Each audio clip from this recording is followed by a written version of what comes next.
tassa bhagavato arahato sambuddhassa. Namo tassa bhagavato Sama sambuddhassa. Namo tassa bhagavato Sama sambuddhassa. Baik, selamat malam para upasaka upasika sekalian. Semoga Anda semua dalam keadaan sehat, bahagia. Kita lanjutkan pelajaran kita. Ya, mungkin minggu lalu kita belum sampai ini ya. Kita lihat sebentar. Dana, disebut dana ya, itu definisi saja. Jadi disebabkan oleh dana maka seseorang memberi gitu ya. Ini cara kitab komentar menjelaskan terminologi. Tujuannya apa? Semua terminologi kalau di kitab komentar dijelaskan dengan sangat detail, sangat baik. Tujuannya adalah supaya kita tidak keliru memahami terminologi tertentu. Jadi dana adalah kehendak, kerelaan atau kehendak untuk melepaskan gitu ya. Sila itu praktek moral ya, artinya adalah menegakkan atau mengumpulkan dengan benar kama-kama melalui tubuh dan ucapan. Lihat saya italik, saya ini supaya Anda tahu bahwa kalau Anda atau mengamalkan sila, sesungguhnya Anda sedang mempraktekkan kama baik melalui pintu tubuh dan pintu ucapan. Sila tidak ada hubungannya dengan pintu mental atau pintu batin, pintu batin ya. Kemudian bhawana disebabkan olehnya seseorang mengembangkan, mempraktekkan dan menumbuhkan dhamma yang baik. Itu apa? Misalkan menumbuh kembangkan panca indriya. Panca indriya itu adalah 5 daya spiritual yang harus dikembangkan secara maksimal dan seimbang, yaitu saddha, wirya, sati, samadhi dan panya ya.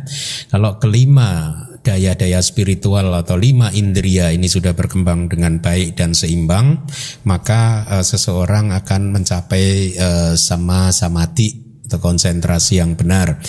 Atau dengan bhawana seseorang juga mengembangkan dhamma-dhamma yang baik, misalkan 7 faktor pencerahan ya, sati sambojjhanga, dhamma wijaya sambojjhanga dan seterusnya.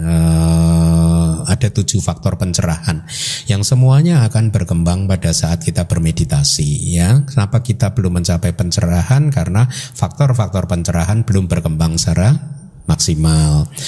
Atau mungkin dengan kata lain mengembangkan dhamma yang baik seperti jalan mulia berunsur 8 ya, itu kan juga dhamma-dhamma yang baik kan, cetasika-cetasika yang baik kan ya. Jadi di sini bhawana meditasi hendaknya dipahami konteksnya, dibatasi, tidak termasuk proses tercapainya pencerahan. Magga pala tidak termasuk di dalam bhawana. Jadi maksimal hanya di Gotrabu ya. Tapi bhawana adalah meditasi atau pengembangan batin yang menuju ke arah pencerahan. Pencerahannya itu sendiri melalui kemunculan magga dan pala itu tidak termasuk di dalam bhawana ya. Bhawana juga termasuk di dalam pencapaian jhana. Pengembangan batinnya iya termasuk. Oh bukan, membawa pada pencapaian jhana tidak termasuk di jhananya, berarti sampai di Gotrabu saja kok, di pergantian silsilah. Baik, itu yang harus Anda pahami. Kemudian kita lihat lagi penghormat. Oh sorry, sebentar.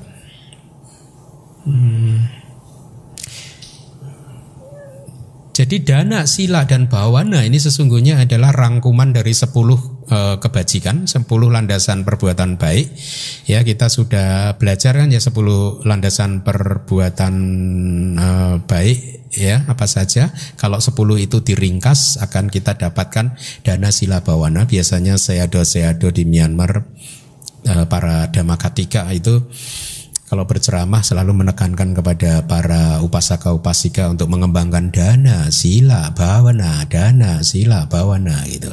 Ya, jadi kalau sekarang Anda mendengar saya do mengatakan praktekkanlah dana, sila, bhavana, artinya tidak hanya dana, sila, bhavana saja, tetapi juga landasan kebajikan yang lain kan, ada kan 7 yang lain, yaitu apa? Misalkan penghormatan, ya, rasa hormat.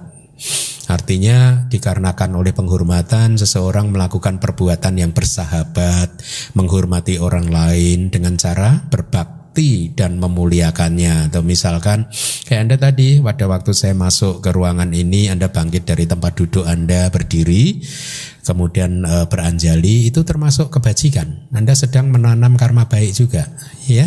Jadi itu praktek yang baik, ya. Sadarilah bahwa Anda sedang melakukan perbuatan baik, sedang melakukan karma baik. Dengan demikian Anda berdiri beranjalinya itu dengan mahakusala yang nyana sampayuta.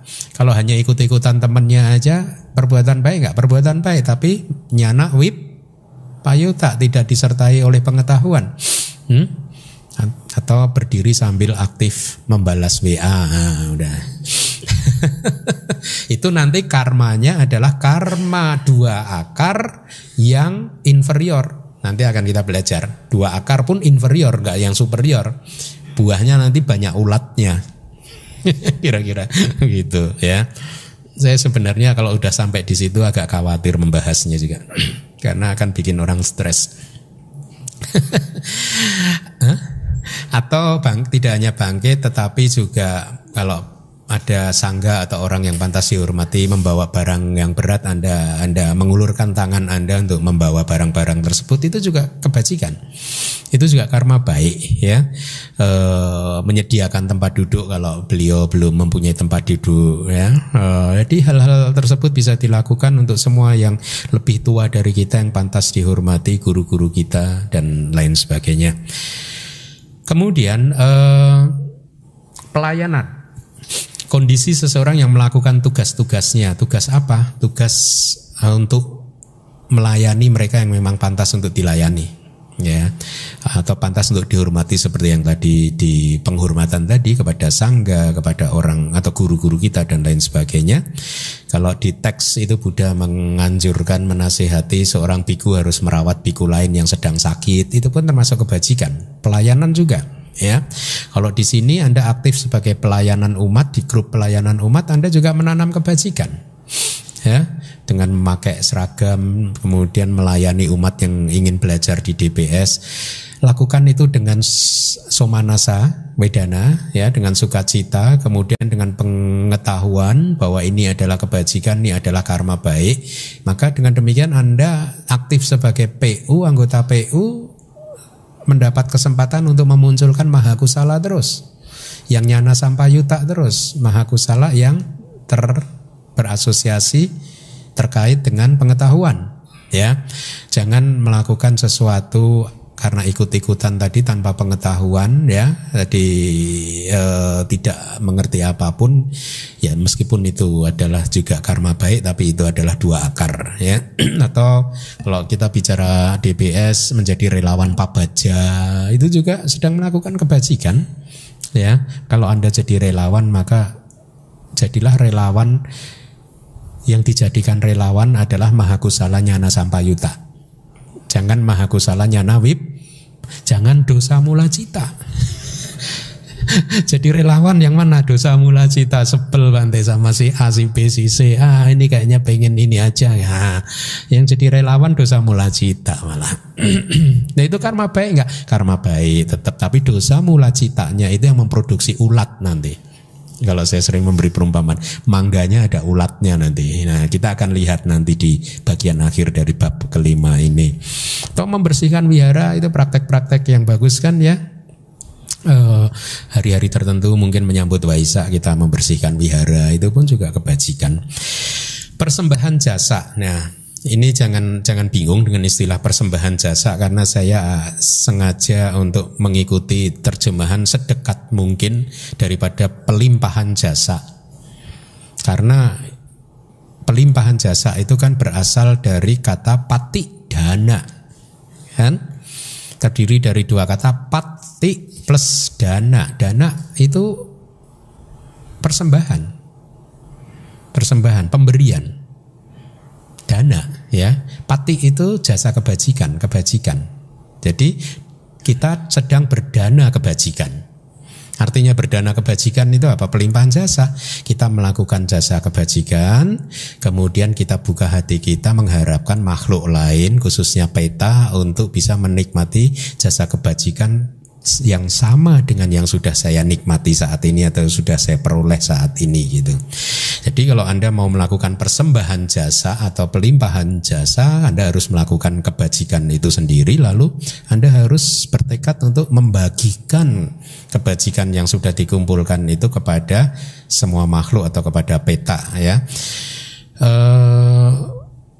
Supaya makhluk lain bisa menerima jasa kebajikan seperti yang sudah Anda terima. Karena kalau Anda tidak membagikannya, peta juga tidak bisa menikmatinya.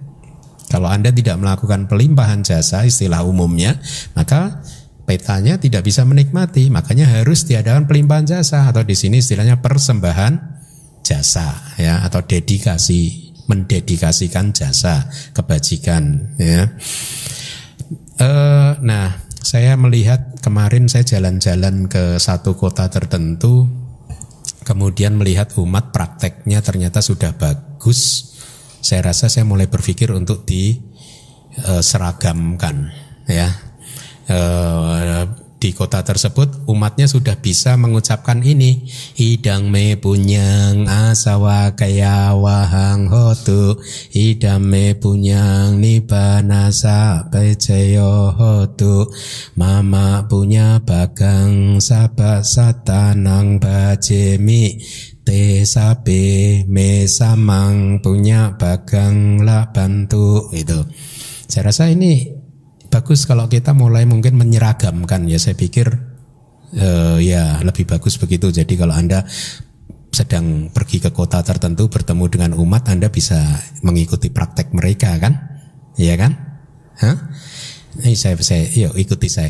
Idang me punyang asawa kaya wahang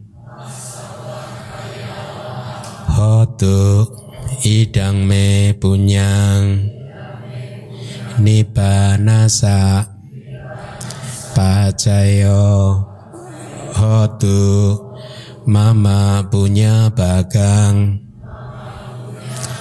sabak satanang bajimi, te sabe me samang punya bagang la bantu. Ya, saya sudah terjemahkan dan sengaja saya masukkan di slide supaya semua orang nanti bisa membacanya. Semoga idang me punyang asawa kaya wahang hotu, semoga jasa kebajikan saya ini membawa kehancuran asawa, ya. Saya mulai akuratkan terjemahannya. Idang me punyang nibana sa pecayo hotu, semoga jasa kebajikan saya ini menjadi kondisi untuk pencapaian nibbana. Mama punya bagang sabak satanang bajemi, saya membagikan bagian kebajikan saya kepada semua makhluk. Te sabe me samang punya bagang la bantu, semoga mereka semua mendapatkan bagian kebajikan yang sama dengan saya atau sama denganku, ya. Nanti kita hafalkan dan kita praktekkan terus, ya, supaya ada keseragaman, ya. Besok sudah bisa di Senin lah, bisa di download di websitenya Dhamma Wihari. Baik, kita lanjutkan lagi. Ungkapan kebahagiaan atas kebajikan yang dilakukan oleh orang lain, patta numodana, itu tadi sama, pati plus anumodana, ya. Jadi patta numodana. Jadi apa? Anumodana itu berterima kasih, atau ungkapan kebahagiaan, ya, ikut berbahagia, Itu atas apa? Atas pati, atas kebajikan. Kebajikan siapa? Kebajikan yang dilakukan orang lain, ya. Bahasa Palinya itu patta numodena. Dikarenakan olehnya seseorang mengapresiasi atau bergembira atas kebajikan yang dilakukan oleh orang lain, biasakan untuk mudah mengapresiasi orang lain yang sedang atau sudah melakukan kebajikan. Jangan dikembangkan isa dan macarianya. Ya, kita harus terbiasa untuk memunculkan kegembiraan, kebahagiaan dengan melihat kebajikan yang dilakukan oleh orang lain. Dengan cara bagaimana? Mengucap sadu, sadu. Dengan UPK Wedana, Somanasa Wedana, ya, bukan UPK. Jangan Domanasa. Perasaannya itu penting loh. Ya, jadi dengan mengucap sadu, sadu, sadu juga pahami apa itu yang muncul pada saat yang siapa yang mengucap sadu. Oh Maha Kusala Nyana Sampayuta. Karena ya Anda mulai bisa harus menganalisis seperti itu. Yang mengucap sadu adalah Maha Kusala Nyana Sampayuta. Kalau hanya ikut-ikutan aja sadu, sadu, ya, bisa jadi itu dosa mula cita, loba mula cita, akusala cita, ya. Atau kalaupun Maha Kusala yang nyana wipayuta, tidak terkait dengan pengetahuan. Efeknya beda nanti. Sebagai karma buahnya beda. Kalau yang terkait dengan pengetahuan, wah super buahnya. Kalau yang nggak terkait dengan pengetahuan, KW, ya, buahnya berbeda. Jadi apabila kita hendak berbagi kebajikan kepada seseorang yang telah meninggalkan kita, tadi tentang persembahan jasa, kita harus melakukan persembahan jasa dan ada 3 kondisi tadi saya lupa sampaikan untuk supaya persembahan jasa itu berhasil. 1, pertama, seseorang yang melakukan kebajikan harus mempersembahkan jasa kebajikannya kepada almarhum atau peta, ya. Sebenarnya arti peta itu peta seseorang yang makhluk yang telah pergi gitu. Kita sebenarnya memakai istilah itu ya, apa ya istilahnya ya? Bukan almarhum almarhumah, apa ya? Telah pergi meninggalkan kita. Hah? Mendiang ya. Ya, biasanya gitu. Dia telah pergi meninggalkan kita. Nah, pergi meninggalkan kita itu peta itu ya. Arti dari peta itu. Telah pergi dia. Oh, sudah pergi ya. Misalkan papa saya udah pergi tahun 2011 ya, papa saya udah pergi gitu. Nah itu artinya peta. Tetapi hati-hati ya. Kalau kita bicara 31 alam kehidupan, peta itu khusus. Tapi sesungguhnya arti peta itu adalah seseorang yang telah pergi. Jadi Anda mempersembahkan, berbuat kebajikan, kemudian mempersembahkan jasa kebajikan kepada almarhum, almarhumah, mendiang atau mereka yang telah pergi tadi. Kemudian syaratnya mereka harus bisa mengucap sadu. Artinya harus bisa mengapresiasi, merasakan bahwa sanak saudaranya sudah melakukan kebajikan. Sadu, sadu, sadu gitu. Baru berhasil. Tapi tentu saja ada lagi objek dari kebajikannya juga ada kan, ya. Objek dari kebajikannya juga Anda juga tertentu kan, ada cerita kan yang sudah pernah saya sampaikan, seorang istri melakukan pelimpahan jasa, sayangnya ketemunya anggota sangga yang silanya kurang bagus gitu. 3 kali pelimpahan jasa nggak dapat, akhirnya petanya menangis itu kan.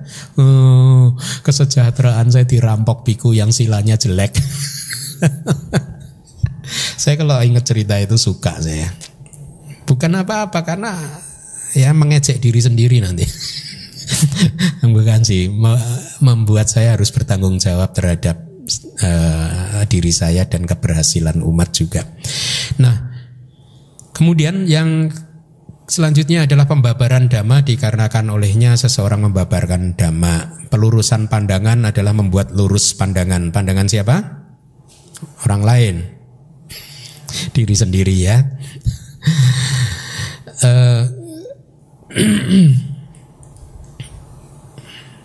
Ini kalimat dari Wibawinitika. Kehendak atau cetana atau karma ya. Kalau kita bicara karma kan kita bicara kehendak kan. Kehendak seseorang yang rangkaian yang saya beri miring itu, rangkaian batinnya disertai dengan sifat laten anusaya. sifat laten. Sa-anusaya santana bahasa Palinya, di rangkaian kesadarannya sa-anusaya. Sa itu dengan atau masih memiliki anusaya. Anusaya itu sifat laten yang mengalir melalui cara kerelaan untuk melepas hartanya yang benar-benar ada dengan harapan untuk menghormati dan mengasihi. Nah ini bagus nih, saya beri italik lagi. Kalau Anda berdana, sesungguhnya secara tidak langsung Anda menghormati dan mengasihi objek yang menerima dana Anda. Ya, itu kalimat dari Wibawini itu. Dengan harapan untuk menghormati dan mengasihi orang lain dinamakan dana. Ya, itu definisinya. Jadi karma baik, kehendak seseorang yang ini lihat rangkaian batinnya disertai dengan sifat laten. Artinya apa? Aktivitas ini hanya terjadi pada putu jana sota panna sakadagami dan anagami. Karena arahat sudah tidak mempunyai anusaya kilesa, sudah tidak mempunyai sifat laten. Dengan kata lain, menurut Abhidhamma, malah di sini sifat arahat pada saat berdana dia sudah tidak bisa dikatakan lagi sebagai dana, sebagai satu kebajikan. Ya, itulah mengapa kalaupun itu dikatakan dana, arahat berdana, dananya tidak akan berbuah. Karena dia sudah menghancurkan akar dari karma, avijja dan tanha kan. Ya, jadi dananya tidak lagi menjadi kebajikan. Kalau kebajikan mempunyai potensi untuk berbuah. Dana yang dilakukan oleh arahat tidak bisa disebut kebajikan karena tidak mempunyai potensi untuk berbuah. Tetapi walaupun begitu ya, kita juga tidak bisa mengatakan berarti aktivitas kalau arahat memberi sesuatu itu bukan berdana. Tidak bisa, masih bisa kita sebut berdana juga. Ya, cuman Anda harus tahu bahwa berdananya tidak akan bisa membuahkan hasil. Bagus nggak begitu berarti?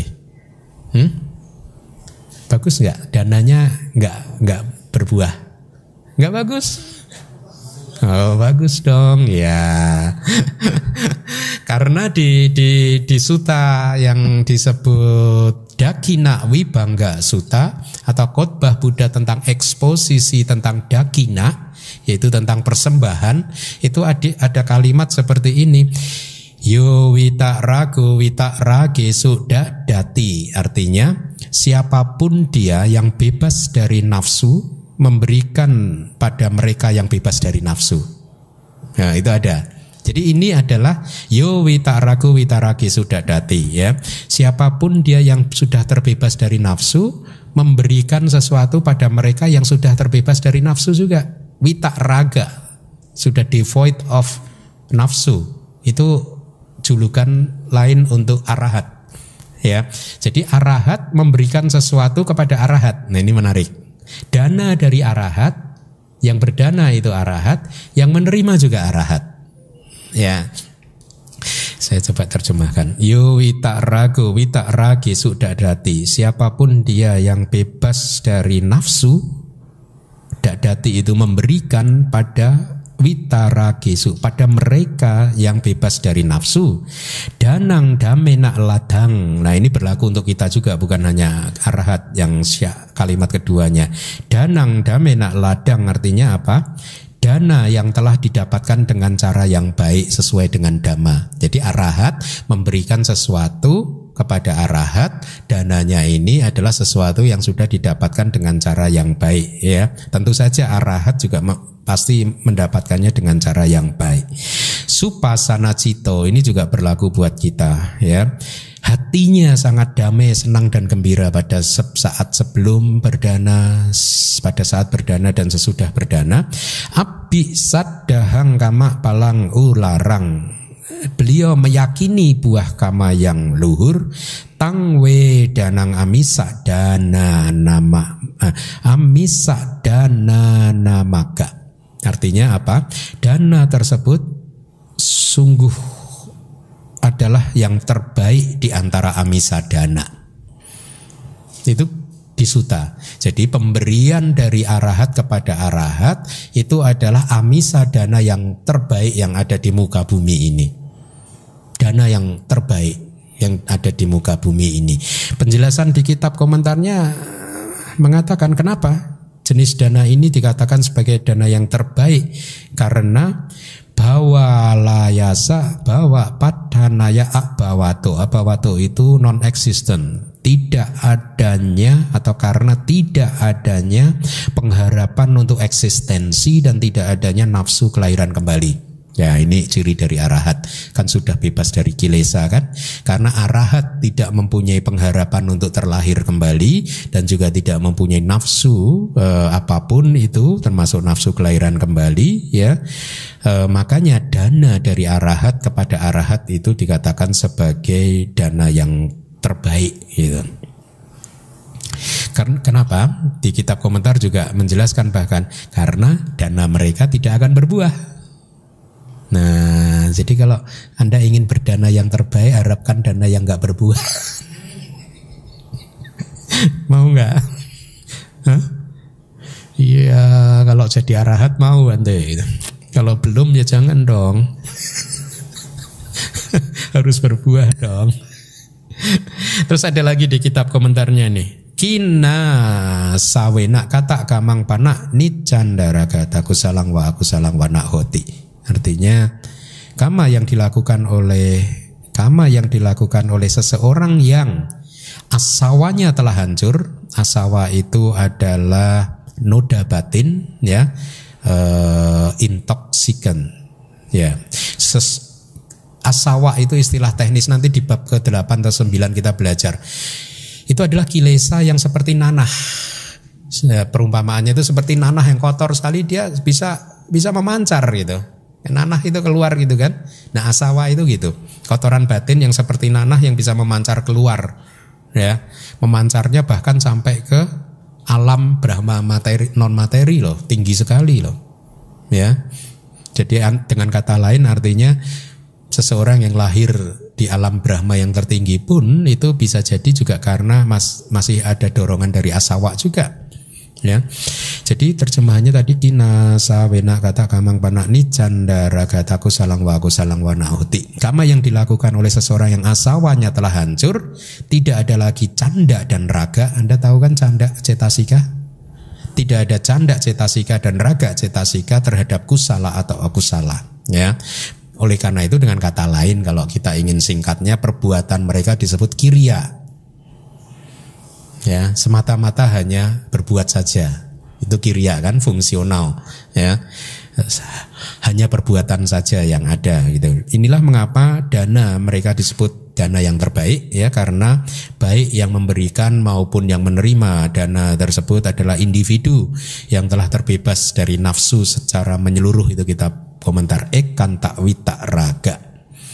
Jadi sekarang Anda tahu ada dana yang terbaik kan, yaitu dana yang tidak berbuah.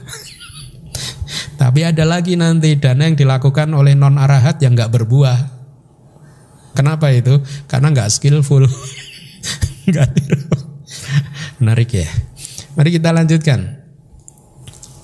Ini di buku karma harusnya ada nih, kehendak sebelum dan kehendak sesudah yang mengalir berkaitan dengan pencarian benda untuk didanakan dan perenungan setelah berdana dengan kesadaran yang disertai dengan sukacita. Lihat itu somanasa wedana atas benda yang didanakan juga termasuk di sini. Jadi kalau Anda berdana, kebajikan berdana Anda sudah dihitung sejak niat pertama kali mau berdana, kemudian berusaha untuk mungkin katakanlah ke pasar belanja makanan tertentu ya, kemudian pulang ke rumah diproses, dimasak dan lain sebagainya. Setelah masak kemudian diantar ke DBS, didanakan kepada saya, setelah dipersembahkan kepada sangga, kemudian Anda melakukan perenungan dengan somanasa wedana ya, dengan nyana sampayuta juga.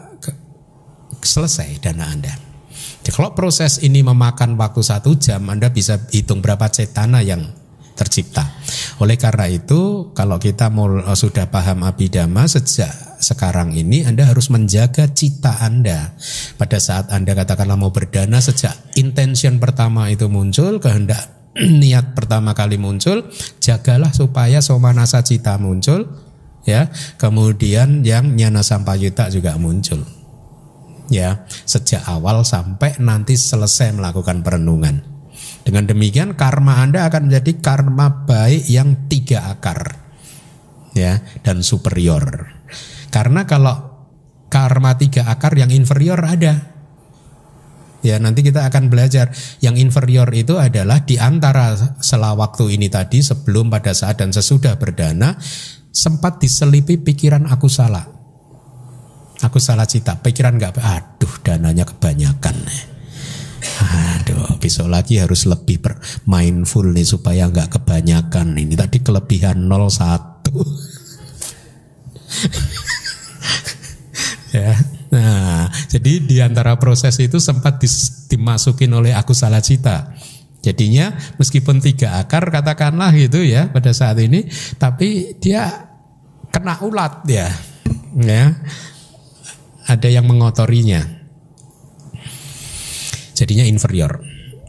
Nah, kebajikan yang 9 lainnya, sila, bawana, dan lain sebagainya hendaknya dipahami dengan cara yang sama. Artinya 3 waktu cetana tadi, sebelum melakukan kebajikan, pada saat melakukan kebajikan, dan sesudah melakukan kebajikan, itu dihitung semua sebagai satu karma yang mempunyai kesamaan identitas. Kita di kelas hari Minggu sudah belajar ya. Di buku karma mungkin ada ya kesamaan identitas. Ada ya, ada dibahas di buku karma juga harusnya. Baik, sekarang tentang sila, kehendak yang mengalir di seseorang yang mengambil untuk diamalkan, mengambil sila untuk diamalkan dan memenuhi 5 sila, 8 sila, 10 sila sebagai sila yang reguler, ya artinya diambil setiap hari atau setiap uposatha sila, atau walaupun dia tidak sedang mengambil sila tetapi karena dia menghindari perilaku buruk melalui tubuh dan ucapan, ingat tubuh dan ucapan tidak termasuk pikiran ya, ketika menemui kesempatan untuk melanggarnya. Jadi ada kesempatan untuk berbohong tapi Anda menahan diri untuk tidak berbohong, itu yang dimaksud. Atau untuk seseorang yang meninggalkan kehidupan rumah tangga yang ditahbiskan di bangunan untuk umpah sampada, yang menjadi biku atau bikuni, mengamalkan pengendalian diri untuk memenuhi 4 sila kemurnian dinamakan sila. Artinya 4 sila itu, sila untuk biku itu ada 4. Patimokkha Sangwara sila, patimokkha itu yang 227. Indriya Sangwara sila, yaitu sila untuk mengendalikan indria-indria kita. Ya, kemudian Paccaya Sanisita sila, selalu merenungkan pemakaian 4 kebutuhan pokok, ya, memakai jubah, makanan dan lain sebagainya. Kemudian yang 3 adalah Ajiwa Parisudhi sila, penghidupan harus benar. Ya, biku itu juga ada penghidupan benarnya loh. Jangan dianggap biku nggak punya penghidupan benar. Penghidupan benarnya kayak apa kalau biku? Ya misalkan biku dengan kalimat memutar ingin sesuatu gitu supaya umatnya berdana, itu nggak boleh loh. Atau menjadi peramal supaya umatnya berdana, nggak boleh juga, dilarang gitu. Ya, jadi kalau melanggar itu berarti penghidupannya tidak murni. Itu sila. Kemudian bawana, kehendak hingga ke pergantian silsilah gotrabu, lihat itu, yang belum mencapai absorpsi jana dan mengalir, atau jana ini kan ada lokia dan lokutera kan ya, dan mengalir dalam bentuk penguasaan persiapan berkaitan dengan 40 subjek meditasi. Oh berarti ini tentang samatha, 40 subjek meditasi dan tingkatan-tingkatan agregat dan lain-lain. Nah ini harusnya vipassana, dinamakan bhawana. Jadi bawana atau pengembangan batin itu adalah kehendak atau cetana atau karma yang muncul dari mulai pertama berlatih meditasi hingga munculnya pergantian silsilah atau gotrabu.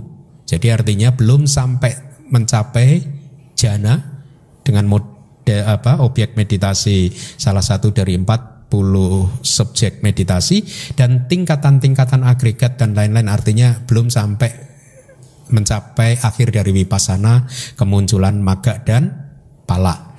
Kehendak yang berkaitan dengan mempelajari pengetahuan dan lain-lain yang tanpa celah juga termasuk di sini. Bawana juga.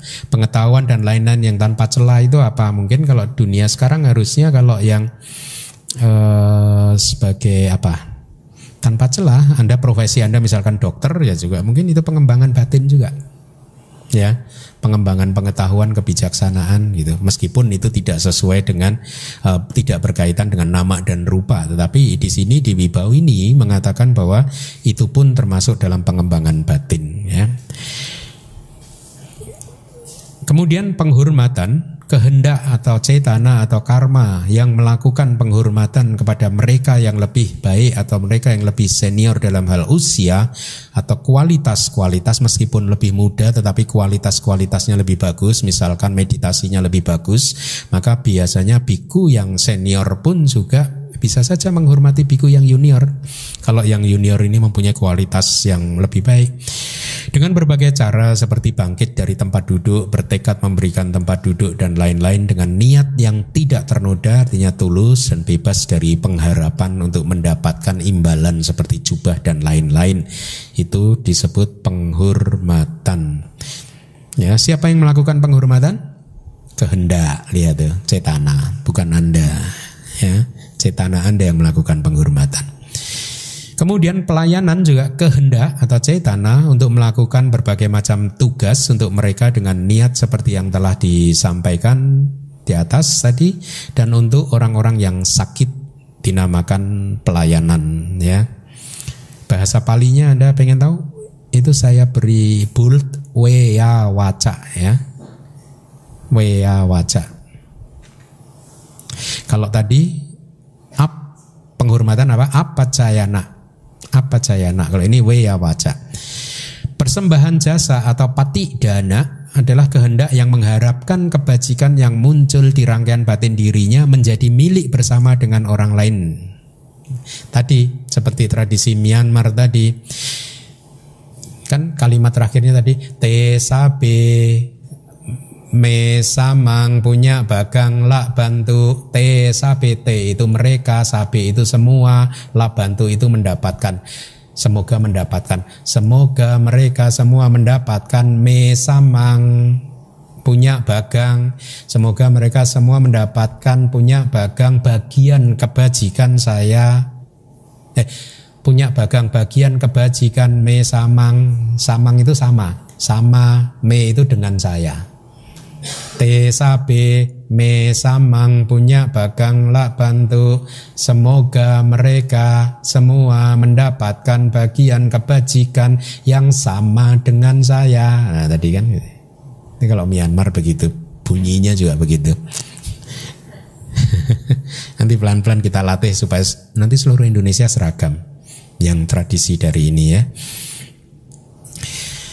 Kemudian kehendak yang mengungkapkan kebahagiaan dengan hati yang bebas dari noda kekikiran atas kebajikan yang diberikan ataupun tidak diberikan oleh orang lain, ya, dinamakan ungkapan kebahagiaan atas kebajikan. Lihat, walaupun tidak diberikan juga nggak apa-apa. Seseorang sedang melakukan kebajikannya sendiri, kita melihat langsung deketin, sadu. Kayak di kelas Abhidhamma Medisi itu kan, ya enggak? Ya, Anda nggak perlu melakukan kebajikan, biar orang lain aja yang lakukan kebajikan. Begitu lihat ada orang sedang menyapu wihara, deketin, kok sadu. Ya, mereka tidak membagikan pada Anda, nggak apa-apa. Anda yang harus inisiatif, aktif menghampiri mereka. Itu Abhidhamma Medisi, bukan Abhidhamma ini, ya. Kalau Abhidhamma ini serius. Kehendak untuk mendengarkan wejangan yang bermanfaat dengan niat yang tidak ternoda yang muncul dalam bentuk penyebaran tentang hal baik demi manfaat dirinya sendiri atau manfaat orang lain, ya. Kemudian setelah mendengarkan dhamma yang demikian ini, kemudian dia menjalankannya sesuai dengan yang diajarkan dengan berpikir demikian, saya akan menjadi seseorang yang mengambil bagian dalam perbedaan kualitas antara duniawi dan adi duniawi. Artinya apa? Saya akan berlatih meditasi untuk mencapai magga, pala dan nibbana, gitu. Dinamakan pendengaran dhamma. Jadi mendengarkan dhamma dengan tujuan untuk terbebas dari samsara. Bukan mendengarkan dhamma untuk berdebat. Itu di sutta ada disebutkan, tapi di zaman now juga terjadi loh. Ada aja orang belajar dhamma itu untuk berdebat loh. Ya, jadi pendengaran dhamma, kita melakukan kebajikan mendengarkan dhamma, tujuannya adalah untuk membebaskan diri kita dari samsara. ya, supaya bisa menjadi atau merealisasi dhamma adi duniawi. Kehendak yang berkaitan dengan mempelajari pengetahuan dan lain-lain yang tanpa celah juga termasuk di sini, ya. Jadi mungkin kayak tadi, profesi Anda apa, mendengarkan pengetahuan sesuai bidang profesi Anda, maka juga termasuk di sini juga. Ini menurut Wibawinidika, ya. Kemudian kehendak untuk memberikan wejangan atau ceramah yang bermanfaat oleh seseorang yang menempatkan batin dengan bijaksana dengan tiadanya pengharapan untuk mendapatkan keuntungan, penghormatan dan lain-lain dinamakan pembabaran dhamma. Ya. Kehendak untuk memberikan wejangan yang berkaitan dengan pengetahuan yang tidak tercela juga termasuk di sini. Artinya pengetahuan sesuai profesi Anda. Ya, kayak dosen mengajarkan ilmu sesuai dengan fakultasnya, ya, itu juga termasuk di sini. Membuat lurus pandangan dengan cara melihat dengan benar yang mengalir dalam bentuk pemikiran, oh ada buah dari yang didanakan dan lain-lain, sebenarnya seharusnya dinamakan usaha untuk meluruskan pandangan.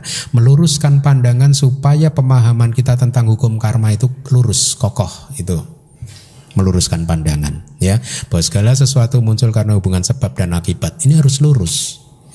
Kalau kita lurus, maka kita mulai akan secara pelan-pelan mulai berkurang kebiasaan menyalahkan orang lain. Ya, dengan demikian hidup akan jadi damai.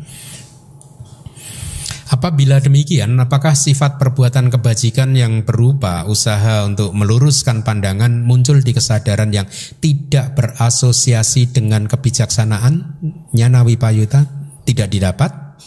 Bukannya tidak didapat, jawabannya karena kehendak sebelum dan sesudahnya juga termasuk di dalam setiap perbuatan kebajikan. Tadi kan Anda mau meluruskan pandangan, katakanlah, ya kan harusnya itu jnana sampayuta kan, tetapi di dalam perjalanannya 1 menit Anda sempat lupa dengan kebijaksanaan, ya, sehingga yang muncul adalah mahakusala jnana wipayuta. Itu pun juga termasuk sebagai kebajikan yang disebut meluruskan pandangan, itu yang dimaksud.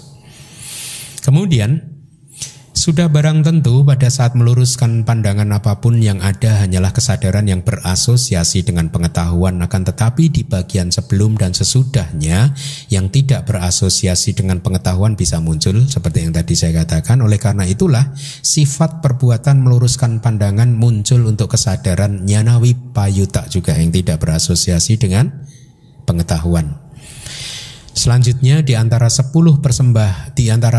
kebajikan, persembahan jasa dan ungkapan kebajikan atas kebajikan yang dilakukan oleh orang lain termasuk di dalam dana. Jadi kalau kita klasifikasikan 10 kebajikan menjadi 3 kelompok besar, dana, sila dan bawana, maka dana itu menyangkut tidak hanya dana tetapi dua yang lain, yaitu persembahan jasa atau pelimpahan jasa itu juga berdana. Anda melakukan pelimpahan jasa, persembahan jasa itu juga berdana. Atau yang lain adalah mengucap sadu, itu juga berdana. Jadi pati dana itu berdana, patanumodana itu juga berdana, dana itu sendiri juga berdana. Jadi ada 3. Sila ada berapa sekarang? Oh, kenapa 2 tadi juga dikatakan sebagai dana? Karena alasannya karakteristik alamiahnya sama, ya. Apa itu karakteristik alamiah yang sama? Karena dana berlawanan dengan kecemburuan dan kekikiran, dan mereka pun juga artinya persembahan jasa dan ungkapan kebahagiaan juga berlawanan dengan kecemburuan dan kekikiran. Paham? Kalau Anda cemburu, artinya cemburu ya, di buku Cetasika ini kan cemburu ya istilahnya, kecemburuan ya. Hah? Nah, ini harusnya iri hati. Makanya saya kok kecemburuan ya saya nerjemahinnya ya. Agak beda loh. Nah, harusnya iri hati dan kekikiran. Saya baca bahasa palinya. Imesu upanadasa supati dana numadana dane sanggahang gacantitang sabawati danampi isa macera. Nah, kan? Isa macaria. Iri hati beda dengan kecemburuan. Beda.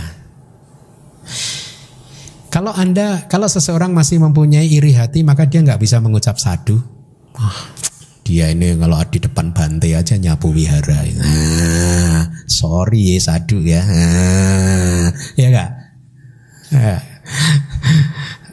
Dia sedang cari nama gitu.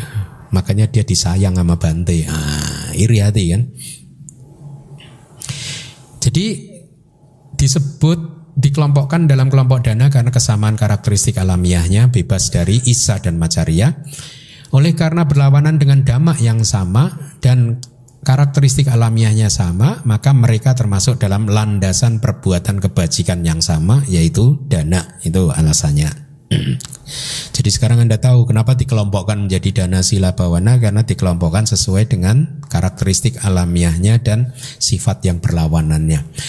Penghormatan dan pelayanan termasuk di sila. Sila juga ada 3 berarti. Ya, penghormatan dan pelayanan. Penghormatan bahasa Palinya apa?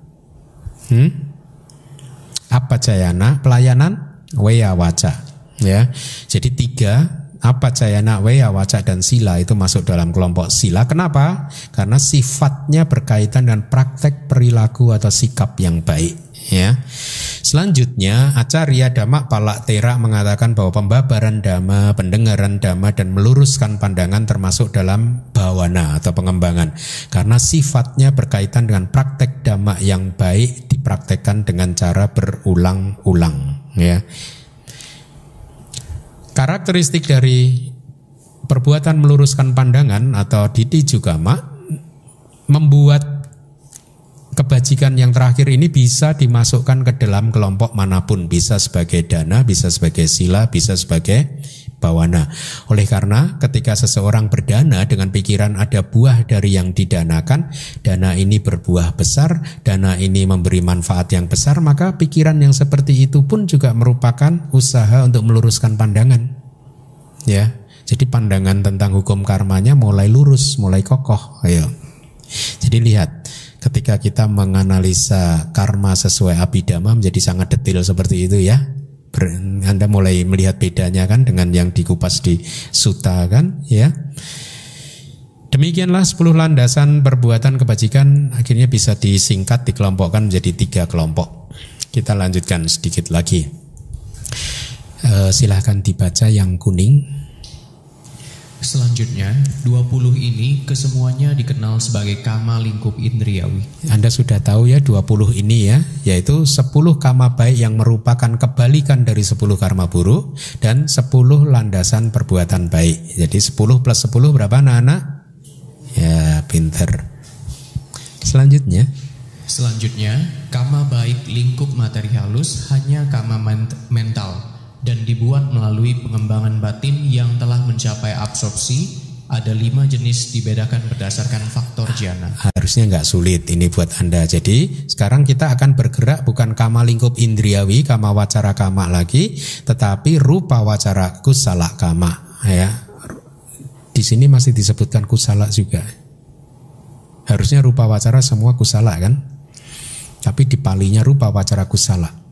Jadi kama baik lingkup materi halus itu hanya mano kama, kama mental. Tidak ada kaya kama atau kama yang melalui pintu tubuh dan waci kama, kama yang melalui pintu ucapan. Ya, jadi hanya kama mental. Kenapa? Karena hanya bisa dibuat melalui meditasi yang telah mencapai jhana. Jadi jhana rupa wacara, jhana 1, 2, 3, 4, 5 itulah yang disebut rupa wacara kusala kama. Ada 5 jenis dengan demikian sesuai dengan tingkatan jhana atau berdasarkan faktor jhananya. Jadi nggak sulit ya. Selanjutnya, demikian juga kama baik lingkup non materi hanya merupakan kama mental. Itu pun juga dibuat melalui pengembangan batin yang telah mencapai absorpsi. Ada 4 jenis dibedakan berdasarkan objeknya. Ya, Anda harus hati-hati. Keduanya ini harus yang sudah dalam posisi mencapai absorpsi jhana, ya, bukan sebelumnya. Kalau sebelumnya hanya kama wacara kusala kama bawana, ya, tapi begitu mencapai jhana dia sudah rupa wacara kama atau arupa wacara kama. Di arupa wacara kusala kama dibedakan menjadi 4 sesuai objeknya. Kita udah belajar di bab 1. Anda sudah pinter kalau untuk ini ya. Kita lihat sebentar. Dibedakan berdasarkan objek, yaitu dengan membedakan berdasar 4 objek di arupa jana, yaitu ruang angkasa dan seterusnya. Kita bisa lewati. Kita lanjutkan lagi. Sekarang, kama buruk kecuali kebingungan melahirkan penyambung kelahiran kembali di bumi tiada kebahagiaan. Akan tetapi, di sepanjang kehidupan keseluruhan dari 12 jenis kesadaran yang tidak baik, berbuah 7 resultan tidak baik, dimanapun di alam indriawi atau alam materi halus sesuai dengan yang semestinya. Ini kita baru nih kenal Abhidhamma ini sekarang. Lihat, beda kan cara mengupas karmanya dengan sutta? Hah? Beda nggak? Makanya di Atak Salini ada kan kalimat apa itu? Abhidhamiko biku, seorang biku. Nanti jadi nggak enak saya ngomong ini.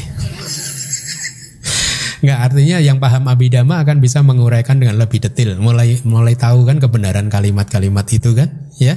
Bahwa yang paham Abhidhamma akan bisa melihat sesuatu dengan lebih detail lagi. Fraksi-fraksi kecilnya akan terlihat gitu. Momen-momen ininya akan terlihat gitu. Kita cerna.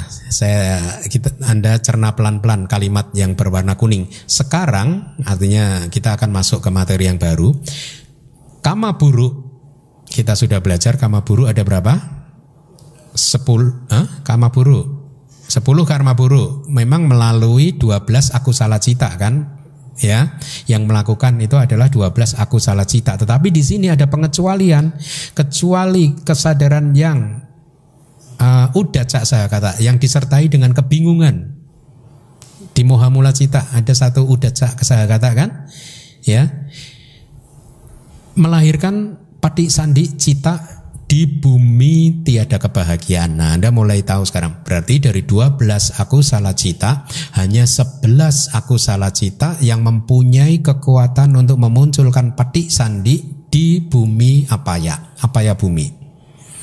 Kebingungan udacca tidak. Nanti kita akan kupas lagi. Ya, udacca sahagata tidak mempunyai kekuatan untuk memunculkan pati sandi di apaya. Nah sekarang Anda boleh memilih. Seandainya boleh memilih ya, dari 12 akusala itu isinya udacca sahagata semua gitu, enak ya. Bebas dari apa ya. Gak apa-apa ya, 120 akusala cita juga gak apa-apa, asal udacca semua gitu. Jadi pintu apa ya tertutup ya. Jadi 11 akusala cita Anda pegang dulu itu ya. Akan tetapi di sepanjang kehidupan, Anda sudah paham bahasa palinya apa sepanjang kehidupan? Pawati ya, pawati di sepanjang kehidupan. Keseluruhan dari 12 jenis kesadaran tidak baik akusala cita mempunyai kekuatan untuk membuahkan hasil buah. Buahnya apa? Kalau di sutta kita bicara buah, Mahadana anaknya ini buahnya kan. Sekarang Abhidhamma beda lagi, buahnya apa? Buahnya adalah 7 resultan tanpa akar yang tidak baik. 7 resultan tidak baik. Nah, Anda mulai mengikuti pola pikir Abhidhamma sekarang. Jadi ternyata buah kama itu hanyalah 7, buah kama buruk itu hanyalah 7 resultan yang tidak baik. Ahetuka akusala nggak pakai ahetuka ya, disalahkan saya sekarang. Sadu nggak bagus dong. Ada 2 yang menyalahkan saya, satu Hartono. Bukan menyalahkan, membenarkan. Terima kasih sadu. Aku salah wipakacita ya. Tapi itu di sepanjang kehidupan ya. Perhatikan lagi kalimat yang terakhir, di alam manapun, di alam lingkup indriawi atau alam materi halus sesuai dengan yang semestinya. Artinya ya buah kama yang mana yang masuk gitu, yang berbuah. Pertanyaan saya, kenapa alam non materi tidak termasuk? Brahma tanpa jasmani kok tidak dimasukkan di sini?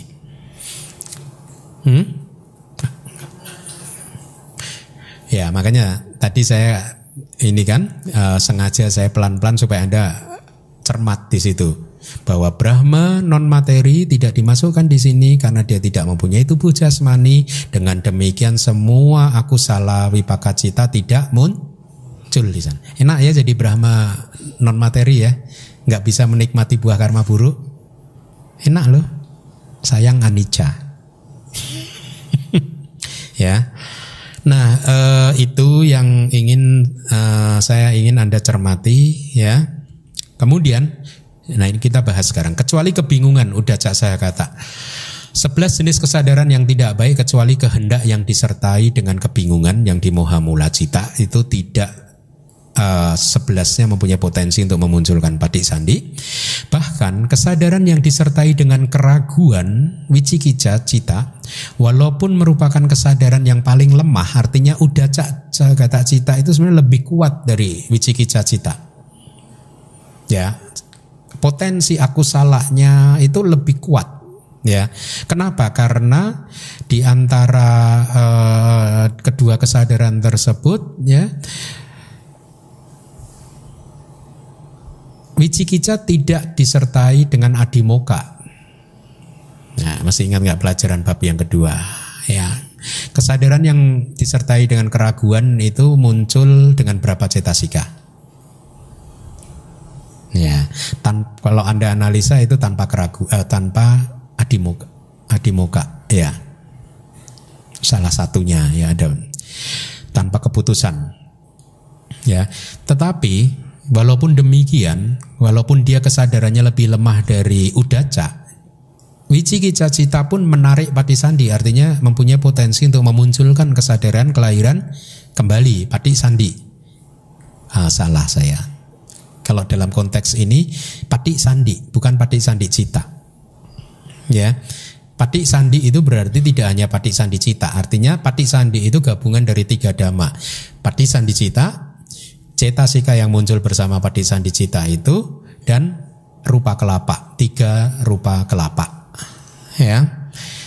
Lalu apa alasan kesadaran yang disertai dengan kebingungan yang sesungguhnya lebih kuat dari keraguan karena berasosiasi dengan keputusan tidak menarik patik sandi, tidak memunculkan patik sandi? Alasannya adalah karena tiadanya kapasitas intrinsik alamiah ya sebawa untuk memberikan patik sandi.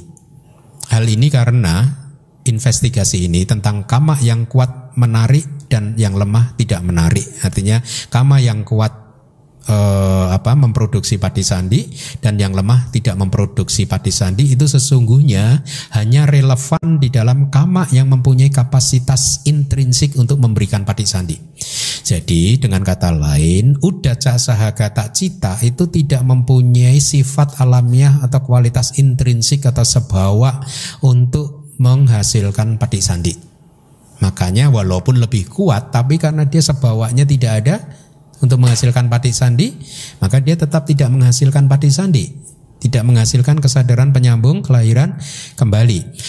Akan tetapi ketika kapasitas intrinsik atau sebawa lakana untuk memberikan patik sandi tidak ada, maka kama tersebut tidak menjadi sebab untuk menarik patik sandi. Ini penjelasan untuk uddhacca. Jawabannya adalah karena uddhacca sahagata cita tidak mempunyai kapasitas intrinsik untuk memproduksi atau menarik patik sandi. Ya, meskipun lebih kuat, meskipun uddhacca lebih kuat dari wicikicca, tapi tidak relevan untuk dijadikan argumen dalam konteks ini gitu. Lalu bagaimana tidak adanya kapasitas intrinsik kesadaran yang disertai dengan kebingungan untuk memberikan patik sandi hendaknya dipahami. Maksudnya apa itu? Gitu kira-kira begitu ya. Karena kebingungan bukan termasuk dhamma yang ditanggalkan oleh pandangan. Ini harus saya jelaskan. Dasanena pahataba. Terminologinya saya jelaskan. Pahataba itu meninggalkan, harus ditinggalkan. Ya misalkan kalau kita bicara 4 kebenaran mulia itu, kebenaran mulia yang kedua itu harus ditinggalkan. Sebenarnya harus ditinggalkan itu mempunyai arti benar-benar dihancurkan dan dia tidak bisa muncul lagi. Bukan masih punya tanha tapi saya udah nggak mau melekati tanha, saya tinggalkan, bukan.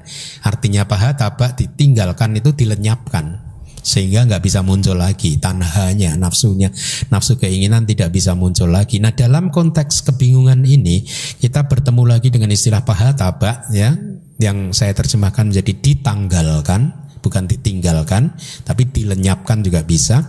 Dasanena, dasana itu adalah terminologi, nanti kalau di Dhamma Sanggani kita akan bertemu dengan istilah dasana, penglihatan, ya. Kebingungan bukan cita atau dhamma yang ditanggalkan oleh pandangan, oleh dasana. Ini terminologi. Mari kita lihat. Sebenarnya pandangan atau dasana itu adalah merujuk kepada sotapati magga, jalan sotapati, ya. Ini saya agak menyeleweng. Saya ambilkan dari Dhamma Sanggani ini, bukan dari Wibawinitika. Oh, ini masih dari Wibawini. Yang dari Dhamma Sanggani saya ada, nanti saya jelaskan. Ini dari Wibawini. Ada 3 jenis dhamma yang tidak baik. 1 yang harus ditanggalkan oleh pandangan, oleh sotapati magga, ya. 2 yang harus ditanggalkan oleh pengembangan, artinya oleh jalan yang lebih tinggi, ya.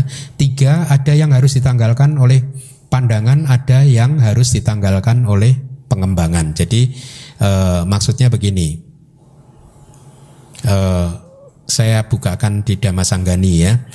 Di Dhamma Sanggani ada yang disebut dasana tika. Tika itu trio dasana, trio penglihatan, ya. Tadi dasana itu apa? Sotapati magga, ya, yang membuat seseorang mencapai sotapana. Di dasana tika, trio tentang dasana, tentang penglihatan ada 3 berarti. Yang pertama adalah dasanena pahataba dhamma, artinya dhamma yang harus ditinggalkan oleh dasana, oleh sotapati magga, ya. Ada berapa dhamma yang harus dilenyapkan oleh sotapati magga?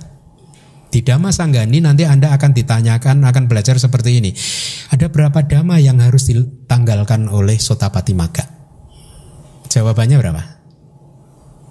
3, 5. Cita, dihitung citanya, ya. Jadi ada 5 dhamma yang ditanggalkan oleh sotapati magga, yaitu 4 loba mula, didikata, sampayuta, dan wicikicca cita.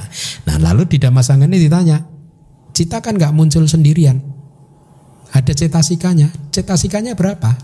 Nah lo Anda harus langsung cepat nih menganalisa. Dari didikata, sampayuta, dan wicikicca kalau digabung ini semua ada berapa? Termasuk yang overlap nggak dipakai. Kalau dijumlah nanti ada ketemu, Anda analisa ada 22. Ya, ada 22 cetasika, yaitu pertama anyak semana masuk semua, ada kan? 13. Kemudian aku salah cetasika ada berapa? Dari 14 aku salah cetasika, ya.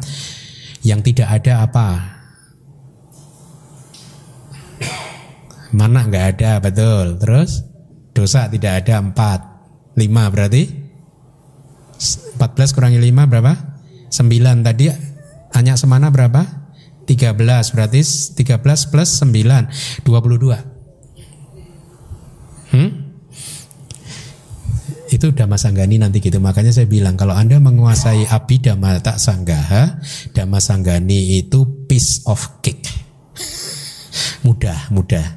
Memahami Dhamma Sanggani nanti akan mudah. Tapi syaratnya Abhidhamma Sanggaha Anda hafal, ya. Jadi 5 dhamma tadi dan 22 cetasika itu hancur oleh sotapati magga, ya. Kemudian dhamma yang ditanggalkan oleh sotapati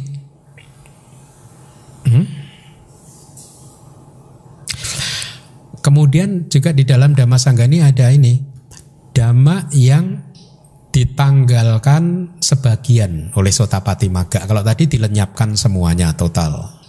Terus ini ada lagi yang hanya sebagian saja dilenyapkan, yaitu berapa? Tadi kan yang dilenyapkan total 5 kan? Berarti dari 12 akusala masih berapa? 7. Ya. Berarti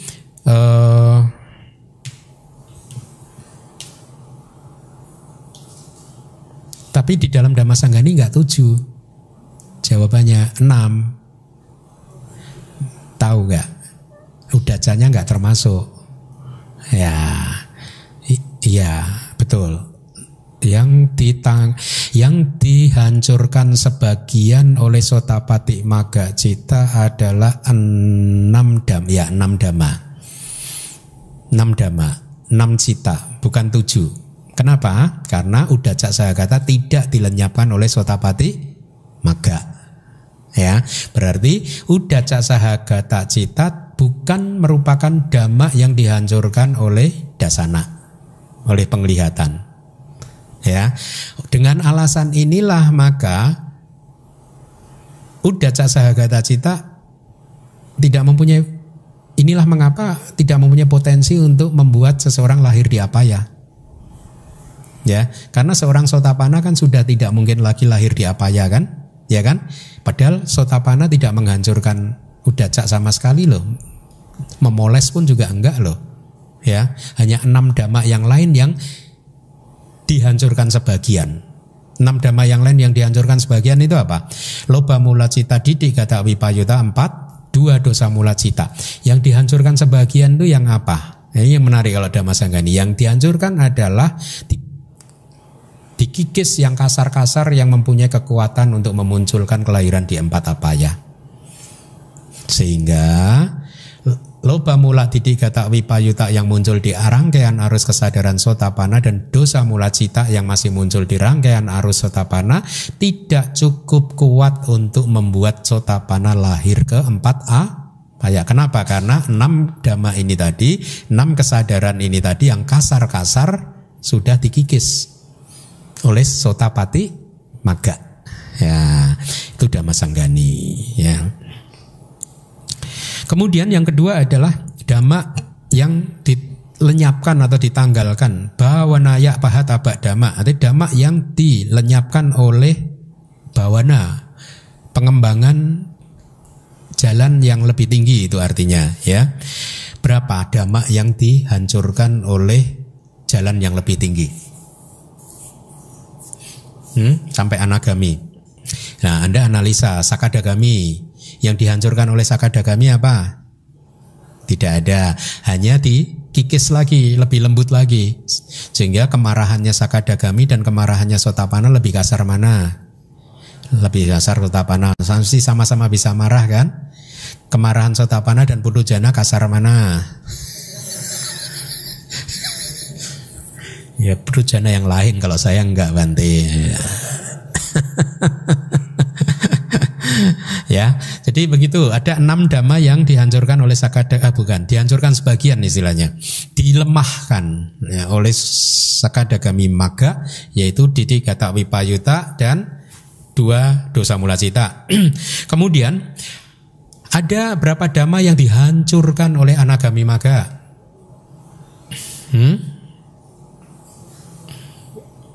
Yang dihancurkan oleh jalan Anagami ada berapa? Kira-kira boleh nggak kalau saya jawab sendiri aja pertanyaan saya? Dengan senang hati. Berapa? 2 dosa mula cita. Terus?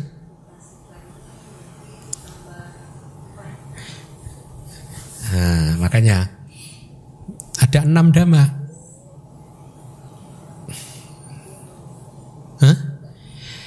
6 dhamma, dosa mula benar dihancurkan oleh Sakadagami Magga, Anagami Magga, tapi 4 dhamma yaitu loba mula didikata wipayuta juga dihancurkan oleh Anagami. Tetapi yang kama raga, ya paham nggak? Kama itu adalah indriawi, panca indera dan objek-objek panca indera. Raga itu adalah nafsu untuk menikmati objek panca indera. Jadi Anagami sudah tidak mempunyai kama raga lagi. Makanya Anagami tidak bisa lahir di kama bumi. Menarik ya Dhammasanggani ya.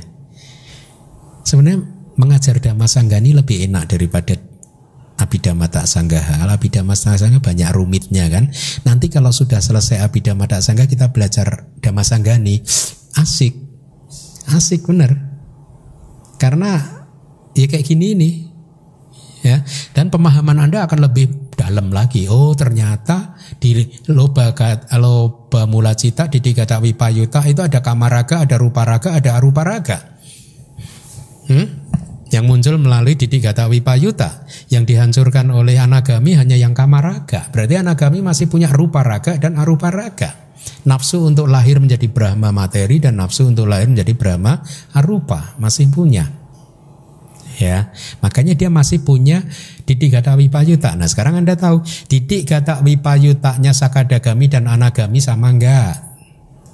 Beda ya, kasarnya tingkat kelembutannya beda, kemudian kapasitas ininya juga beda. Yang satu punya kamaraga, yang satunya enggak punya kamaraga, gitu kan? Jadi itu 6. Kemudian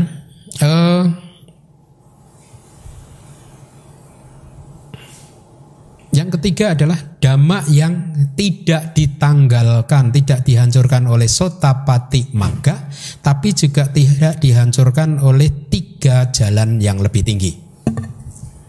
Apa? Dhamma yang tidak dihancurkan oleh sotapati magga, atau dengan kata lain, dhamma apa yang tidak dihancurkan oleh 4 jalan?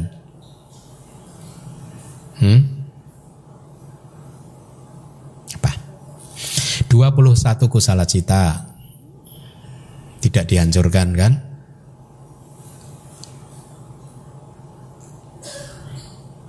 Kemudian 36 wipaka juga, 20 kiriya juga. Jadi ada 77 dhamma yang kalau dianalisa berasosiasi dengan 38 cetasika yang tidak dihancurkan oleh sotapati magga dan juga tidak dihancurkan oleh 3 jalan yang lain. Juga materi, rupa juga tidak dihancurkan.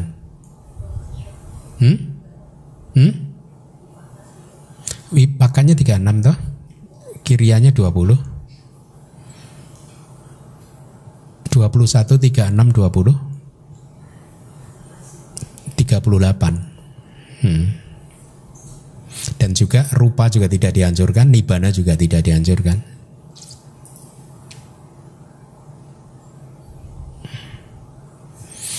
Ya itulah, begitulah Abhidhamma Pitaka. Semakin Anda masuk ke kitab-kitab, semakin Anda akan dibawa masuk lebih dalam, lebih dalam, lebih dalam gitu.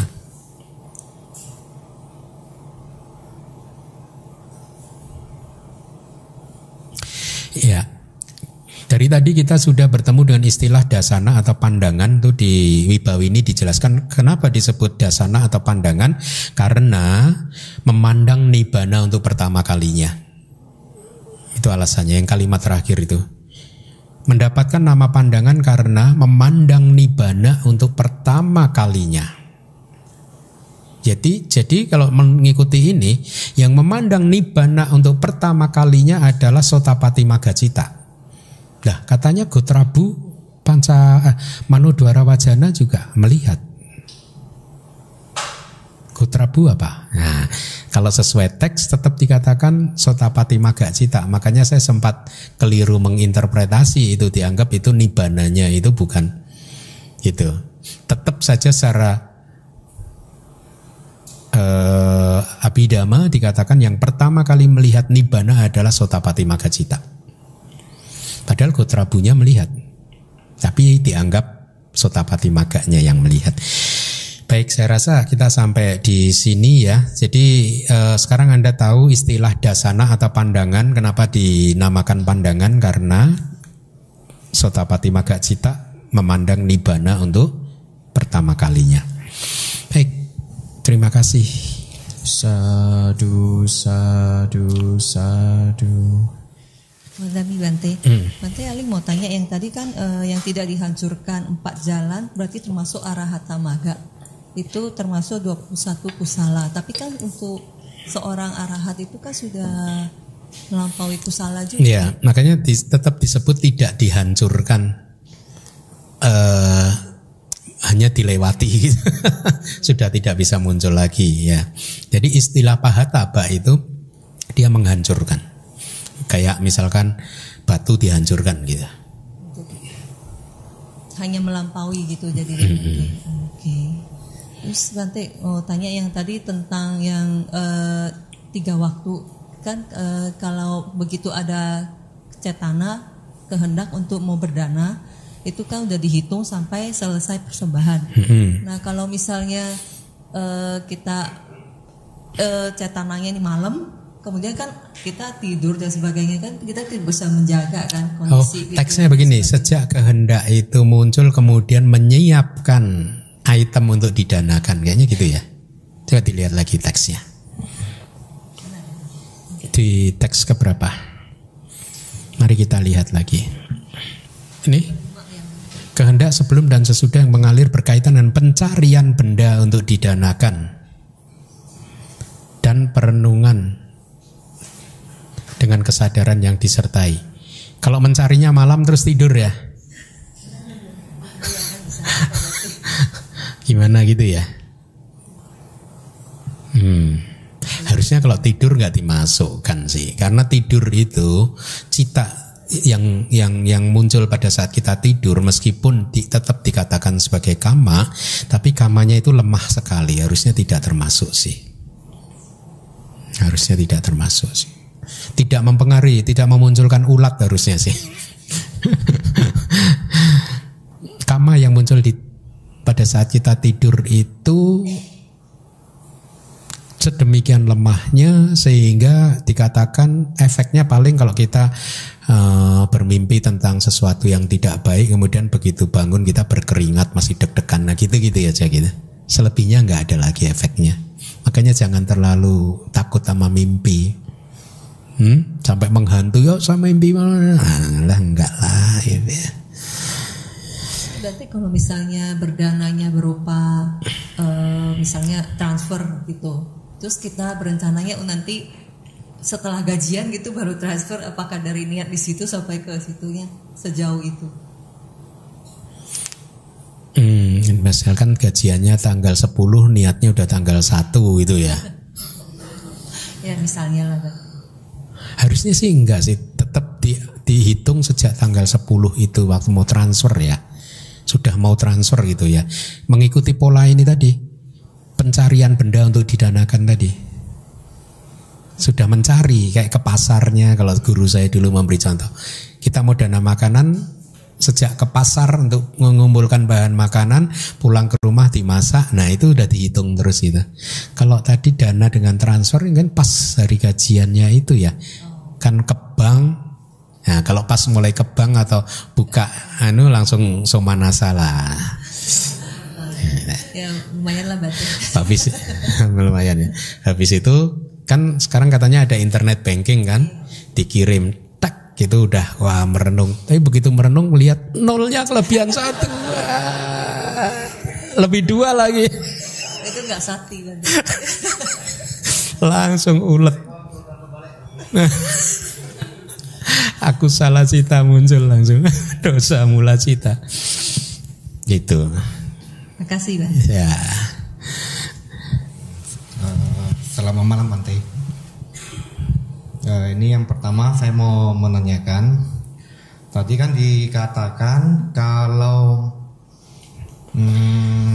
bentar Bante ya. Kalau berdana tanpa pengetahuan Bante ya, berbeda dengan berdana dengan pengetahuan. Jadi kalau misalnya kita berdana, kita tahu itu bagus, bukankah itu kebajikan? Tapi kalau kita berdana tanpa tahu, karena kasih aja, kita tidak tahu itu baik gitu Bante loh. Misalnya kita lihat pengemis, kan kita nggak tahu kalau kita berdana kita berarti bisa mendapat dana, tapi kan karena ya udah kasih aja gitu Bante loh. Itu kan parami Bante. Jadi kenapa dikatakan berdana tanpa pengetahuan itu? Tanpa pengetahuan itu maksudnya tidak memahami hukum karma. Ini kan kalau saya berdana ke pengemis kan saya tidak tahu, maksudnya kalau yang nggak tahu Bante ya, kalau saya sih tahu. Ya nggak apa-apa. Maksudnya, nah ini saya kasih aja, tapi dia nggak tahu kalau itu dia lagi menanam karma baik loh, bisa berbuah, tapi dia nggak peduli gitu kasih. Itu kan sebagai Bante. Ya sebagai parami dia akan mengkondisikan dia untuk mencapai pencerahan dia nanti, karena dia sudah mulai tidak diskriminatif dan lain sebagainya, tidak ada pelekatan dan lain sebagainya. Walaupun jadi tetap baik. Walaupun dia gak kena hukum karma loh Bante loh. Dia ngerti loh. Maksudnya yang dia danakan akan berbuat, dia nggak. Mungkin dia nggak kenal hukum karma, tetapi dia mengerti bahwa ini perbuatan baik. Itu yang dimaksudkan begitu. Ya, kita mengerti bahwa ini perbuatan baik yang baik untuk dilakukan, itu ya konteksnya itu begitu. Terus Bante, saya mau tanya, kalau ada orang yang suka kucing nih Bante, pelihara kucing, apakah dulunya dia kucing Bante? Apakah dia dulunya memang dari kucing, telah jadi manusia, makanya jadi suka kucing itu Bante? Ya enggak lah, kita nggak bisa memastikannya. Nanti tanyakan ke Buddha lah itu. Oke Bante, sekian Bante. Ya. Namaste Bante. Bante, saya mau nanya, kan dulu Bante pernah bilang parami itu kan perbuatan tidak mengharapkan apapun. Sementara kalau untuk dana makan, kita berharap makhluk peta itu turut berbahagia, itu kan termasuk karma baik, Bante bilang. Jadi ada yang mengatakan bahwa kalian itu hanya mengumpulkan karma baik, tidak mengumpulkan parami. Itu gimana ya Bante? Mohon penjelasan dari Bante. Kalau melakukan pelimpahan jasa itu tadi, hanya melakukan kebajikan, tidak mengumpulkan parami. Ya mungkin benar, karena kan sifatnya beda. Kebajikan dan parami itu kan beda. Kebajikan itu ya tadi melakukan kebajikan ke sangga, kemudian dilakukan pelimpahan jasa. Kalau parami itu kan melakukan salah satu dari 10 parami dengan disertai oleh 5 faktor, yaitu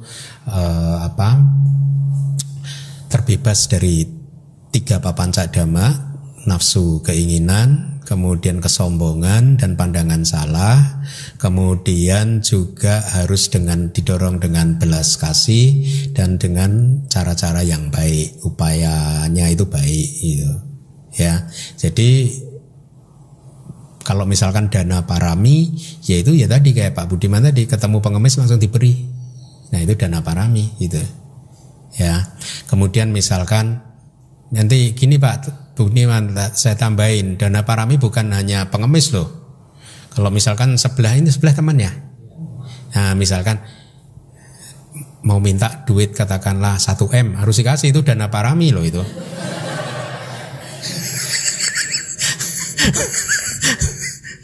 Kasih enggak itu? Belum sampai Bante. Enggak misal. Enggak, contoh aja kok makanya. Contoh saja tadi. Kira-kira begitu, dana parami itu sudah tidak ada kemelekatan lagi. Kayak bodhisatta diminta anggota tubuhnya dikasih gitu. Itu parami kan. Bahkan waktu lahir yang terakhir itu jadi Wesantara, itu anak istrinya diminta dikasih. Ya, itu parami seperti itu.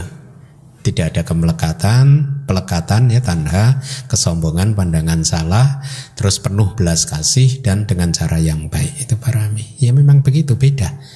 Parami sama kebajikan itu beda. Ya. Nah.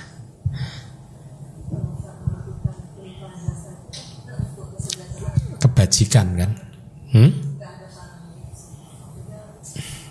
Kalau kita pelimpahan jasa tapi persembahan jasa, tapi kita tetap masuknya untuk kesejahteraan makhluk. Itu masuknya di kebajikan loh, bukan parami itu.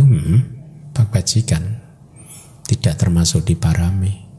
Jadi bedanya begitu ya, berarti maksudnya benar-benar dibedakan, ini kebajikan, ini parami. Nggak bisa misalnya kita melakukan kebajikan saling bersinggungan. Iya. Semakin orang terampil di dalam parami, maka melakukan kebajikan semakin terampil gitu sih, konteksnya begitu. Kalau ya. kami melakukan, misalnya kita melakukan kebajikan, apakah itu tidak bisa menambah ke parami? Teksnya nggak ada kalimatnya. Teksnya nggak ada kalimat pendukungnya. Kalau melakukan kebajikan, maka itu memperkuat parami. Nggak ada referensinya loh kayaknya.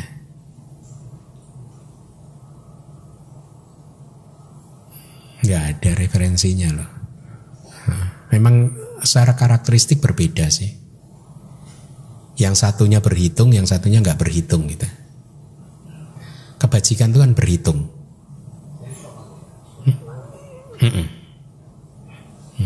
Ada perhitungannya kalau kebajikan itu. Tanam modal sekian harus balik sekian. Nah. Berarti maaf mau tanya tadi lupa. Tadi pas Dasana kan sudah menghancurkan 22 cetasika termasuk Anyasamana dan Mohasatuka terus.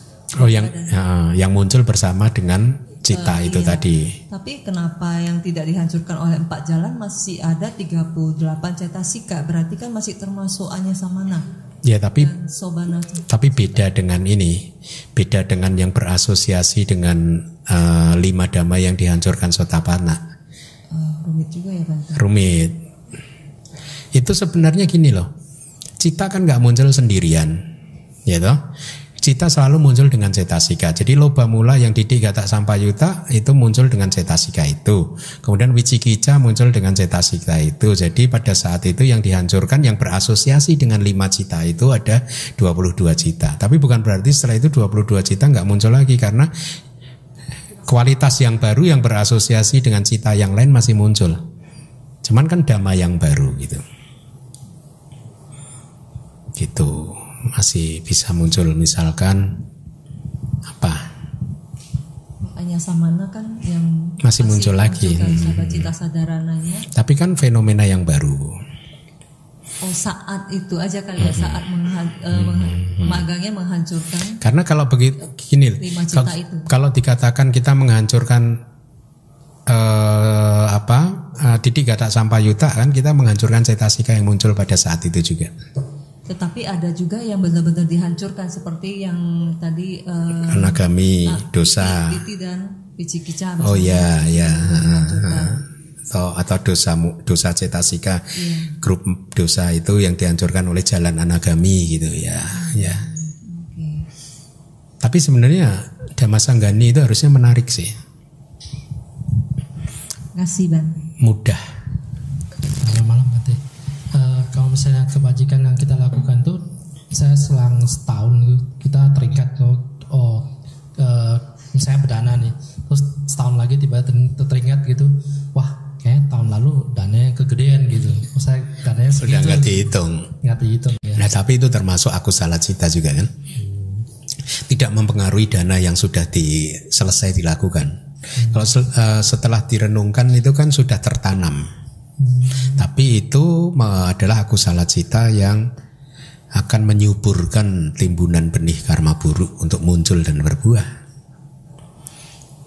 Terus kalau kita mau mengumpulkan parami itu, kita perundungannya mesti ada perundungan atau gimana Bante?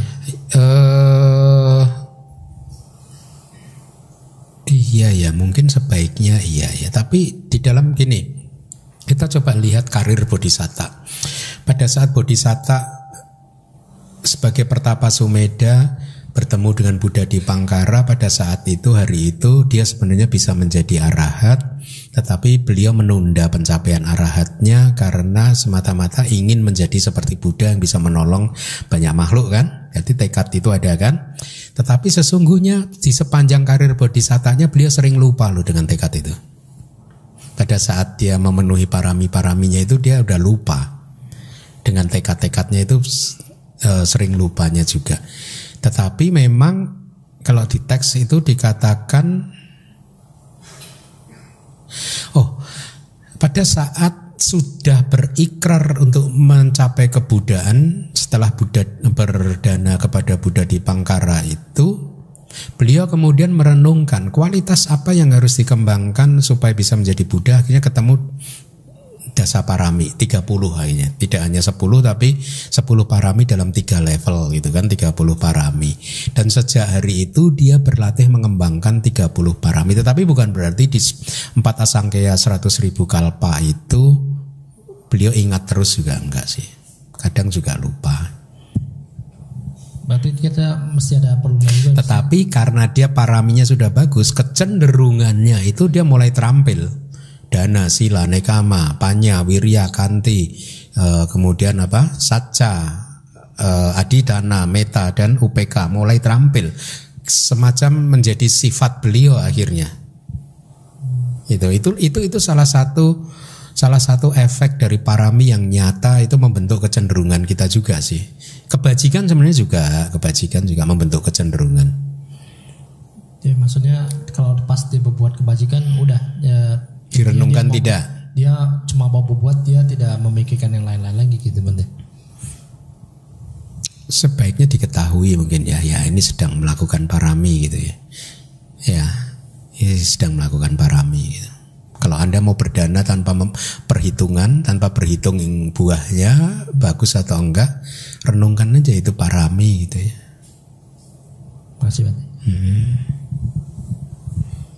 Kenapa harus direnungkan? Karena perjalanan spiritual Buddhis adalah mengembangkan pengetahuan atau mengembangkan kebijaksanaan. Jadi semua harus disertai dengan pengetahuan dan kebijaksanaan gitu. Supaya makin subur, makin kokoh.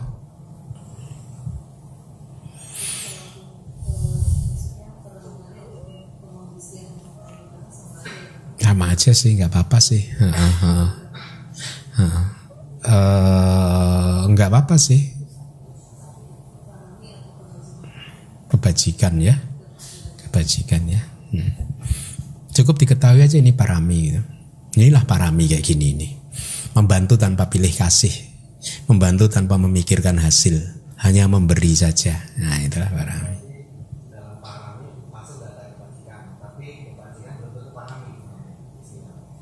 Ya bisa dikatakan parami memang perbuatan baik kan, tapi beda istilahnya. Oke, hampir jam 9. Satu kali pertanyaan. Oke, ya. Tadi Terakhir Bante ya. ada memberikan mengenai 3 syarat keberhasilan. Hah? Barusan pas tadi dalam pembicaraan soal dana tadi, Bante ada menjelaskan mengenai 3 syarat keberhasilan. 3 syarat keberhasilan. Oh, untuk pelimpahan jasa. Nah, untuk Oke, pasti dana. Yang nomor 1 kan Bante bilang bahwa mereka harus bisa mengucapkan sadu. Yang mereka itu maksudnya apakah Petanya. Terus yang kedua ketiganya apa Bante? Soal masih 1 doang. Yang mau melakukan pelimpahan jasa harus melakukan kebajikan dan bertekad untuk mempersembahkan jasa kebajikannya itu. Kalau diam aja nggak dilakukan pelimpahan jasa juga nggak akan bisa diterima oleh petanya. Yang kedua, petanya harus bisa bergembira atas kebajikan yang dibagikan. Ya, teksnya mengatakan sadu, tapi bukan berarti harus benar-benar mengucap sadu gitu kan. Berarti itu kan sektarian sekali gitu kan. Pokoknya harus gembira aja. Oh, gembira, ini saudara saya masih ingat gitu kan. Kayak kalau kita ingat, kalau saya misalkan disapa adik-adik saya itu bahagia. Wih, adik saya masih ingat. Itu pokoknya bergembira aja. Kemudian ketiga, kebajikan itu harus ada yang menerima. Nah, ini yang menerima ini harus diperhitungkan kualitasnya juga. Yang menerima. Kalau yang menerima ini silanya jelek juga. Ada kan contoh yang nanti yang menerima bagus, yang berdana jelek. Enggak sampai juga. Ya. Terus yang kedua Bante, misalnya kita melakukan dana makanan. Terus melakukan dana makanan, kemudian makanannya tidak disajikan di meja, misalkan. Terus apakah kalau saya pada saat Bante melakukan pelimpahan jasa, apakah itu bisa nyampe apa enggak? Itu aja. Enggak disajikan di meja, disajikan kemana? Saya nggak tahu misalkan. Oh, Anda dana tapi ternyata di meja nggak ada. Iya, nggak sampai sih. Pada saat hari Minggu semua umat datang ke atas, meskipun umatnya tidak berdana, meskipun tidak bawa makanan apapun, tapi ikut mempersembahkan pun juga itu nggak apa-apa. Ya, buahnya sama saja. Waduh, nggak tahu itu, nanti biar hukum karma yang menghitung. Wah kalau gitu enak dong, ke DBS tiap minggu nggak usah bawa makanan, dompleng aja gitu ya. Itu biarkan hukum karma yang berhitung. Buahnya kan beda-beda. Ya, oke. Cukup ya saya rasa ya, jam 9.